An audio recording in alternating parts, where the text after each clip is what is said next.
ಗುಜರಾತ್ನಲ್ಲಿ ಆದಂಥ ಈ ವಿಮಾನ ದುರಂತದಲ್ಲಿ ಆಗಿರುವಂಥ ನೋವು ಸಂಕಟ ಎಲ್ಲ ದೇಶದ ಜನರಲ್ಲೂ ಕೂಡ ಇದೆ. ಮಮ್ಮಲ ಮರಗ್ತಾ ಇದ್ದಾರೆ ಜನ ಎಲ್ಲ. ಏನಾಯಿತು ಅಯ್ಯೋ ಪಾಪ ಅನ್ನೋ ರೀತಿಯಲ್ಲಿ. ಯಾಕೆ ಅಂತಂದರೆ ಅಲ್ಲೊಂದು ಕಥೆಗಳನ್ನೆಲ್ಲ ಕೇಳಿಸ್ತಾ ಇದ್ರೆ ಅವೆಲ್ಲವೂ ಕೂಡ ಕರಳು ಹಿಂಡುವಂಥ ಕಥೆಗಳೇ. ವೈದ್ಯ ಪ್ರತೀಕ್ ಜೋಶಿ ಕುಟುಂಬ ಸಾವನ್ನಪ್ಪಿರೋದು. ಬೆಳಗಾವಿಯ KLE ಕಾಲೇಜಿನಲ್ಲಿ ವ್ಯಾಸಂಗವನ್ನು ಮಾಡಿದ್ದು ಪ್ರತೀಕ್. 2005ರಲ್ಲಿ ಕೋರ್ಸನ್ನು ಮುಗಿಸಿದ್ದು ಮೃತ ವೈದ್ಯ ಪ್ರತೀಕ್ ಜೋಶಿ ಅಂತೆ. ಪ್ರಾಕ್ಟೀಸ್ಗೆ ಅಂತ 2021ರಲ್ಲಿ ಲಂಡನ್ಗೆ ತೆರಳಿರ್ತಾರೆ ಪ್ರತೀಕ್ ಅಗಲಿಕೆಗೆ ಪ್ರಿನ್ಸಿಪಾಲ್ ಡಾಕ್ಟರ್ ನಿರಂಜನ ಮಹಾಂತ ಶೆಟ್ಟಿ ಈಗ ಹೇಳ್ತಾ ಇದ್ದಾರೆ, ವಿಮಾನ ದುರಂತದಲ್ಲಿ ವೈದ್ಯ ಪ್ರತೀಕ್ ಜೋಶಿ ಕುಟುಂಬ ಸಾವನ್ನಪ್ಪಿರೋದು ಅಂತ ಹೇಳಿ. ಬಹಳ ಬೇಸರದ ಸಂಗತಿ ಇದು. ನಾವಾಗಲೇ ಹೇಳ್ತಾ ಇದ್ವಲ್ಲ, 5 ಜನ ಆ ಕಡೆಗೆ ಗಂಡ ಹೆಂಡತಿ ಮತ್ತು 2 ಅವಳಿ ಜವಳಿ ಮಕ್ಕಳು ಮತ್ತು ಒಂದು ಹೆಣ್ಮಗು. ಸೊ ಒಟ್ಟು 5 ಜನ ಇದ್ದಂಥ ಕುಟುಂಬ ಸಂಪೂರ್ಣವಾಗಿ ಇದರಲ್ಲಿ ಸುಟ್ಟು ಹೋಗ್ಬಿಟ್ಟಿದ್ದಾರೆ.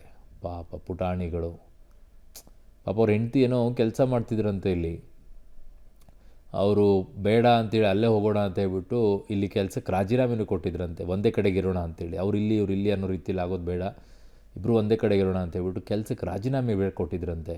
ಬದ್ಧ ವಿಮಾನ ದುರಂತದಲ್ಲಿ ವೈದ್ಯರ ಕುಟುಂಬ ಅಂದರೆ ಪ್ರತೀಕ್ ಜೋಶಿ ಅಂತಕ್ಕಂಥ ವೈದ್ಯರ ಕುಟುಂಬ, ಪೂರ್ತಿ ಕುಟುಂಬನೇ ಅಲ್ಲಿ ಅಸುನೀಗಿರುವಂಥದ್ದು. ಆ ವೈದ್ಯರು ಏನು ಪ್ರತೀಕ್ ಜೋಶಿ ಬೆಳಗಾವಿಯ JNMC ಕಾಲೇಜಿನಲ್ಲಿ ಓದ್ತಾ ಇದ್ದಾರೆ. ಈ ವಿಚಾರವಾಗಿ JNMC ಪ್ರಿನ್ಸಿಪಲ್ ಆದಂಥ ಮಾನ್ಶೆಟ್ಟಿ ಮೇಡಮ್ ನಮ್ಮ ಜೊತೆ ಇದ್ದಾರೆ. ಬನ್ನಿ ಅವರನ್ನು ಮಾತಾಡ್ಸೋಣ. ಯಾವ ಏರಲ್ಲಿದ್ದರು ಮೇಡಮ್, ಹೇಗಿದ್ದರು? ಈ ಪ್ರತೀಕ್ ಜೋಶಿ ಅವರು ನಮ್ಮಲ್ಲಿ 2000ನಲ್ಲಿ MBBS ಕೋರ್ಸ್ ಜಾಯಿನ್ ಆದರು. 2005ನಲ್ಲಿ ಮುಗಿಸಿದ್ರು ಅವರು. ಅದಾದಮೇಲೆ ಕೋಲಾರ ಮೆಡಿಕಲ್ ಕಾಲೇಜ್ನಲ್ಲಿ ರೇಡಿಯಾಲಜಿ ಸ್ಪೆಷಲೈಸೇಷನ್ ಮಾಡಿಕೊಂಡು ಪೋಸ್ಟ್ ಗ್ರ್ಯಾಜುಯೇಷನ್ ಮಾಡಿಕೊಂಡು ಅವರು ರಾಜಸ್ಥಾನಿಗೆ ವಾಪಸ್ ಹೋದರು. ಅವ್ರು ರಾಜಸ್ಥಾನದವರು. ಅಲ್ಲೇ ಒಂದಷ್ಟು ವರ್ಷ ಸೇವೆ ಮಾಡಿ ಈಗ 2021ನಲ್ಲೇ ಅವರು ಲಂಡನ್ಗೆ ಹೋಗಿದ್ದರು. ಅಲ್ಲೇ ಕನ್ಸಲ್ಟೆಂಟ್ ರೇಡಿಯಾಲಜಿಸ್ಟ್ ಅಂತ ಸೇವೆ ಮಾಡ್ತಾಯಿದ್ರು. ಈಗ ಅವ್ರನ್ನ ಕಳ್ಕೊಂಡಿದ್ರಿ, ಏನಾಗಿದೆ ಅಂದರೆ ಒಂದು ದುರಂತದಲ್ಲಿ ಹೋಗಿರುವಂಥದ್ದು. ಹೇಗಿದ್ರು ಅವರು ಇಲ್ಲಿ ಹತ್ರ ಇದ್ದಾಗ? ಇಲ್ಲಿ ಸ್ಟೂಡೆಂಟ್ ಇದ್ದಾಗ ಮಾತ್ರ ಭಾಳ ಒಳ್ಳೆಯವರು, ಅಂದರೆ ಭಾಳ ಸಿನ್ಸಿಯರು, ಹಾರ್ಡ್ ವರ್ಕಿಂಗು, ಆಮೇಲೆ ಭಾಳ ಸ್ಫೂರ್ತಿದಿಂದ ಒಟ್ಟು MBBS ಕೋರ್ಸ್ ಮಾಡಿದರು. ಎಲ್ಲರಿಗೂ ಸಹಾಯ ಮಾಡ್ತಿದ್ರು ಅವರು. ಬೇರೆ ಹುಡುಗರಿಗೆ ಸುಧಾ ಸಬ್ಜೆಕ್ಟ್ ಆಯಿತು, ಬೇರೆ ವಿಷಯನಾಗಾಯ್ತು, ಭಾಳ ಹೆಲ್ಪ್ಫುಲ್ ನೇಚರ್ ಇರೋದ್ರಿಂದ ಪಾಪ್ಯುಲರ್ ಆಗಿದ್ದರು ತಮ್ಮ ಕ್ಲಾಸ್ಮೇಟ್ಸ್ನಲ್ಲೇ. ಇವರು ಹೋದರು ಅಂತ ಯಾವಾಗ ಗೊತ್ತಾಯ್ತು ನಿಮಗೆ? ಯಾವ ಥರ ಮಾಹಿತಿ ಸಿಕ್ತು ನಿಮಗೆ? ನಿನ್ನೆ ಸಾಯಂಕಾಲ ಅವ್ರ ಕ್ಲಾಸ್ಮೇಟ್ಸ್ ಬಂದು ಹೇಳಿದರು ನಮಗೆ. ನಾವು ಇಲ್ಲೇ ಆಫೀಸ್ನಲ್ಲಿ ಇದ್ವಿ, ಆವಾಗ ಬಂದು ಹೇಳಿದರು, ಹಿಂಗೆ ನಮ್ಮ ಕ್ಲಾಸ್ಮೇಟ್ ಒಬ್ಬರು ತೀರ್ಕೊಂಡಿದ್ದಾರೆ ಅಂತ. ಆ ದುರ್ಘಟನೆಯಲ್ಲಿ ಅವರು ಪೂರ ಕುಟುಂಬದಿಂದ ಎಲ್ಲರೂ ಹೋದರು ಅಂತ ಎಲ್ಲರೂ ಶಾಕ್ನಾಗಿದ್ವಿ. ಯಾಕಂದ್ರೆ ಎಲ್ಲರೂ ಹೋಗ್ಬೇಕಂದ್ರೆ ಭಾಳ ಅನ್ಯಾಯ ಇದು ಅಂಥೇಳಿ ನಮ್ಗೆ ಶಾಕ್. ಆಮೇಲೆ ಅವನ್ನೆಲ್ಲ ಕೇಳ್ಕೊಂಡಾಗೆ ಅವರು ಕ್ಲಾಸ್ಮೇಟ್ಸ್ ಹಿಂಗಿದ್ದ ಅಂತ ಹೇಳಿದರು. ಪೂರ್ತಿ ಕುಟುಂಬ ಹೋಗಿದೆ ಇವತ್ತು ದುಃಖದಲ್ಲಿ. ಅಂತಂದರೆ ಅವ್ರ ಜನ ಅವರ ಕುಟುಂಬ ಬೇರೆಯವ್ರಿಗೆ ಏನು ಯಾವ ಥರ ಸಾಂತ್ವನ ಹೇಳಬೇಕು? ಅವ್ರ ಕುಟುಂಬಕ್ಕೆ ಬರೀ ದೇವ್ರ ಶಕ್ತಿ ಕೊಡಬೇಕಪ್ಪ. ಮಕ್ಕಳನ್ನ ಕಳ್ಕೊಳ್ಳೋದಂದ್ರೆ ಇದಕ್ಕಿಂತ ದುಃಖ ವಿಷಯ ಅಂತೂ ತಂದೆ ತಾಯಿಗೆ ಬೇರೆ ಯಾವ ವಿಷಯ ಇರಲ್ಲ. ಅದಕ್ಕೆ ಅವ್ರಿಗೆ ಶಕ್ತಿ ಕೊಡಬೇಕಪ್ಪ ದೇವರು. ಈ ಇದನ್ನ ಒಂದು ದುಃಖ ಘಟನೆಯನ್ನು ಎದುರಿಸೋದು ಅಂತ ಅಷ್ಟೇ ಬೇಡ್ಕೊಳ್ಳೋದು ನಾವು. ಇಲ್ಲಿ ಅವ್ರ ಬಗ್ಗೆ ಮೌನಾಚರಣೆ ಮಾಡೋದು ಎಲ್ಲ ಒಂಚೂರು ಒಂದು ಕಂಡೋಲೆನ್ಸ್ ಮೀಟಿಂಗ್ ಇಟ್ಕೊಂಡಿದ್ದೇವೆ ಈಗ. ಅದಕ್ಕೆ ಹೋಗ್ತಾ ಇದ್ದೆ ನಾನು ಈಗ. Thank you. ಈ ಥರ ಒಳ್ಳೆ ವಿದ್ಯಾರ್ಥಿ ನಾವು ಕಳ್ಕೊಂಡಿದ್ದೀವಿ ಮತ್ತು ಅವರ ಕುಟುಂಬಕ್ಕೆ ದುಃಖ ಭರಿಸುವ ಶಕ್ತಿಯನ್ನು ಆ ದೇವರು ಕೊಡಬೇಕು ಆಗ ಅಂತೇಳಿ ಮೇಡಮ್ ಅವರು ತಿಳಿಸಿರುವಂಥದ್ದು. ಕ್ಯಾಮ್ರಾ ಪರ್ಸನ್ ಸುನಿಲ್ ಜೊತೆ ದಿಲೀಪ್ ಕುರಂದೋಡೆ, ಪಬ್ಲಿಕ್ TV, ಬೆಳಗಾವಿ. ಹೇಗಿರುತ್ತೆ ಆ ಕುಟುಂಬದ ಪರಿಸ್ಥಿತಿ? ಮಗ, ಸೊಸೆ, 3 ಮೊಮ್ಮಕ್ಕಳು ಕಳ್ಕೊಂಡಾಗ ಕುಟುಂಬದಲ್ಲಿ ಹೇಗೆ ಅನಿಸುತ್ತೆ? ವೈದ್ಯ ಪ್ರತೀಕ್ ಜೋಶಿ ಕುಟುಂಬ ಸಾವನ್ನಪ್ಪಿರೋದು. ವೈದ್ಯ ಪ್ರತೀಕ್ ಕುಟುಂಬದ ಅಗಲಿಕೆಗೆ ಸ್ನೇಹಿತರಿಗೆ ಆಘಾತ ಉಂಟಾಗಿದೆ.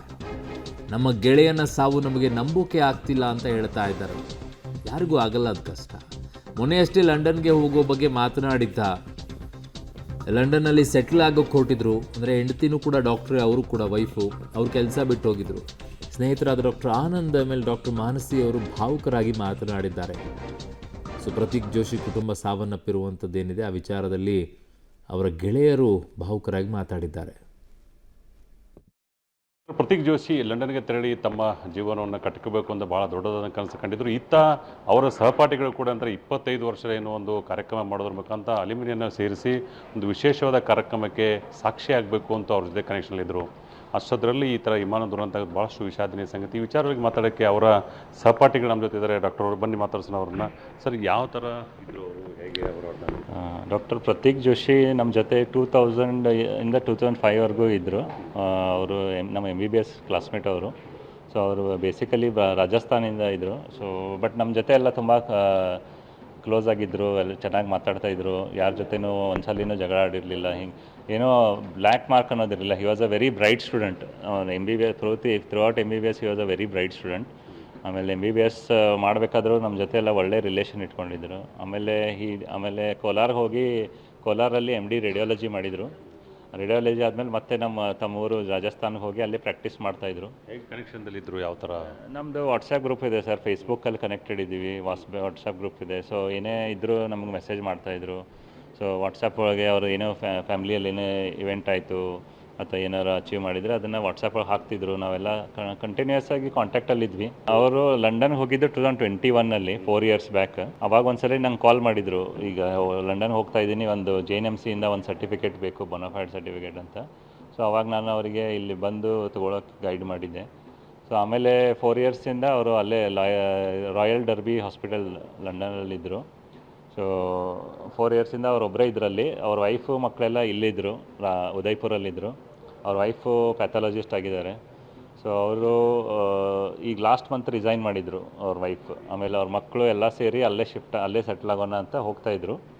ಆಮೇಲೆ ಅವ್ರ ಮಕ್ಕಳಿಗೆ ಒಳ್ಳೆ ಎಜುಕೇಷನ್ ಕೊಡ್ಸೋಣ ಮತ್ತು ಅಲ್ಲಿ ಒಳ್ಳೆ ಜಾಬ್ ಸಿಗುತ್ತೆ ಅಂತ ಅಲ್ಲಿ ಹೋಗ್ತಾಯಿದ್ರು. ಬಟ್ ನೋಡಿದರೆ ಈ ಥರ ಆಗಿದೆ. ಸೊ ಹೌದು, ನಾವೆಲ್ಲ ಫುಲ್ ನಮ್ಮ ಬ್ಯಾಚ್ ಎಲ್ಲ ಈಗ ಇನ್ನೂ ಶಾಕಲ್ಲಿದ್ದೀವಿ. ನಮಗಿನ್ನೂ ಬಿಲೀವ್ ಆಗ್ತಾಯಿಲ್ಲ, ಹಂಗಾಗಿದೆ ಅಂತ. 25 ವರ್ಷದ್ದು ಒಂದು ಅಲ್ಯೂಮಿನಿಯಂ ಮಾಡಬೇಕು, ಒಂದು ಪ್ರಾಜೆಕ್ಟ್ ಮಾಡಬೇಕು ಅಂತ ಪ್ಲ್ಯಾನ್ ಮಾಡ್ಕೊಂಡಿದ್ರಿ. ಯಾವ ಥರ ಇತ್ತು? ಹೌದು, we are planning for 25th reunion September ತಿಂಗಳಲ್ಲಿ ಮಾಡ್ತಾ ಇದ್ದೀವಿ.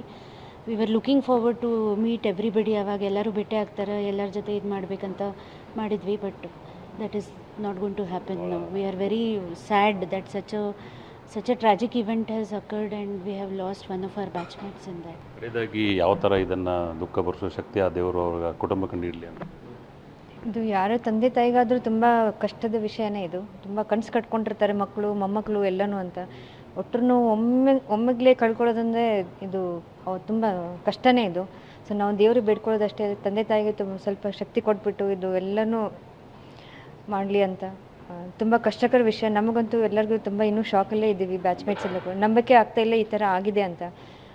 ಯಾರಿಗೂ ಈ ಥರ ಆಗಬಾರ್ದು ಅಂತ ನಾವು ಹೇಳೋದು. ಇದು ಏನಂತಾರೆ, ಈಗಲೂ ಕೂಡ ಪ್ರತೀಕ್ ಅವ್ರು ಇಲ್ಲ ಅಂತ, ಡಾಕ್ಟರ್ ಪ್ರತೀಕ್ ಇಲ್ಲ ಅಂತ ಹೇಳೋದು ಇನ್ನೂ ನಂಬಕ್ಕಾಗ್ತಾಯಿಲ್ಲ ಅಂತ ಅವ್ರು ಕೂಡ ಏನೋ ಅವರ ಸಹಪಾಠಿಗಳು ತಿಳಿಸಿದ್ದಾರೆ. ಮತ್ತು ಇದೇ ಸೆಪ್ಟೆಂಬರಲ್ಲಿ 25 ವರ್ಷ ಒಂದು ಅಲ್ಯೂಮಿನಿಯಂ ಮಾಡಬೇಕು ಅಂತ ಕೂಡ ಪ್ಲ್ಯಾನ್ ಮಾಡ್ಕೊಂಡಿದ್ರು. ಆ ಕಡೆ ಅವರು ಮಕ್ಕಳನ್ನು ಓದಿಸಬೇಕು ಅಂತೇಳಿ ಇಂಗ್ಲೆಂಡ್ ಪ್ಲ್ಯಾನ್ ಮಾಡ್ಕೋತಾರೆ. ಈ ಕಡೆ ಏನಂತಾರೆ 25 ವರ್ಷ ಮಾಡಬೇಕು, ಯಾವುದೂ ಕೂಡ ಕೊಡೋದಿಲ್ಲ. ಹೀಗಾಗಿ ಭಾಳಷ್ಟು ದುಃಖದಲ್ಲಿದ್ದೀವಂತೆ ಅವರ ಸಹಪಾಠಿ ತಿಳಿಸುವಂಥದ್ದು. ಕ್ಯಾಮ್ರಾ ಪರ್ಸನ್ ಸುಲ್ ಜೊತೆ ದಿಲೀಪ್ ಕುರುಂದಡೆ, ಪಬ್ಲಿಕ್ TV, ಬೆಳಗಾವಿ.